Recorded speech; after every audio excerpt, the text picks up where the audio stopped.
injury to Shaw. I'm sorry, to Deal, kind of clears up who are the top two guys, and so it's kind of a two-horse race between Broderick Shaw and Chris James. And those guys are getting most of the reps with the ones, and then we're bringing along Rashid and other guys are sprinkling in, during the course of practice. I think it's a testament to Chris keeping it close. I think we all thought that Shaw would be the front runner, and just like you said, have a chance to run away with it.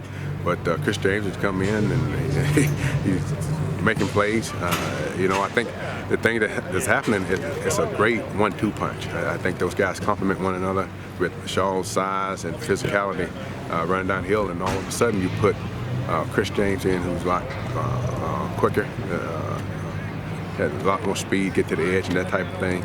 But I like the competition, and I like the fact that they're pushing one another. Well, I think we were all hoping that it wouldn't happen, especially it happened this early.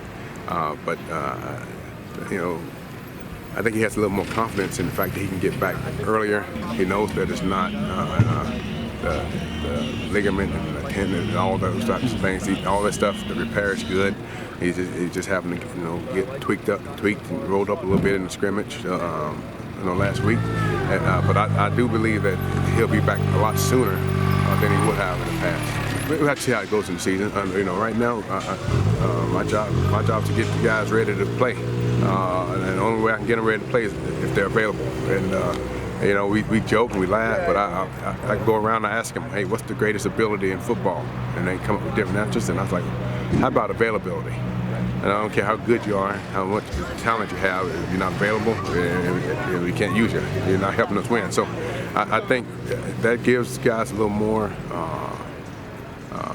reason to come back and try to get back on the field and try to get, not to just let things linger.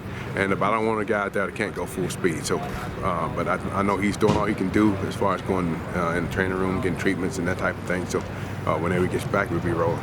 I think we have two guys that are in Rashid, Ibrahim, and Chris James. I think those two guys right now could go in on third down, protect well, help us. Shaw's coming along. Last year, first and second down was his thing. He's taking it upon himself to learn our protections so he can be on the field for all 3 downs. Now he's just got to be he knows what to do and who to block. Now he's got to come out and show us the proper technique to be able to block those guys. I like him. I like everything he brings to the table. In the scrimmage the other day, I think he showed not only me and the other guys in the running back room, but I think he showed the team that he's a different guy. He has a different gear, and as he continues to come along, as the season goes on, who knows?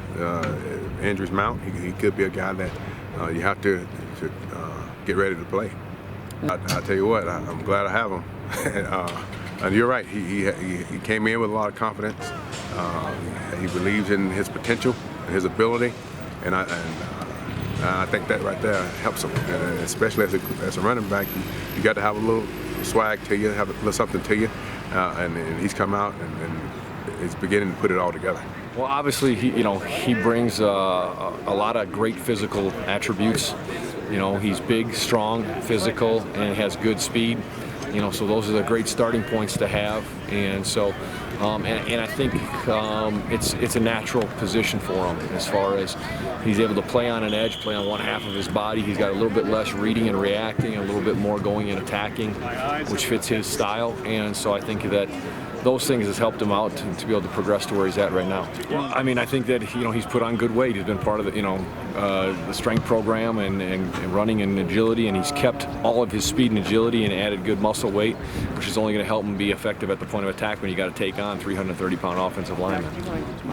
They love the guy and they feel for him and all that stuff, but at the same time, I'm sure there's guys going, hey, this is an opportunity for me and I got to take advantage of it. I got to step into it. And at the end of the day, it's not that they wanted a teammate to get hurt, but they want to play. So here's your chance. Let's go. No, I think he's taken to it really well. I think he's accepted it and all those things. I think you could go through a period of time where a guy doesn't know or maybe believe in that change, but I think he jumped right in.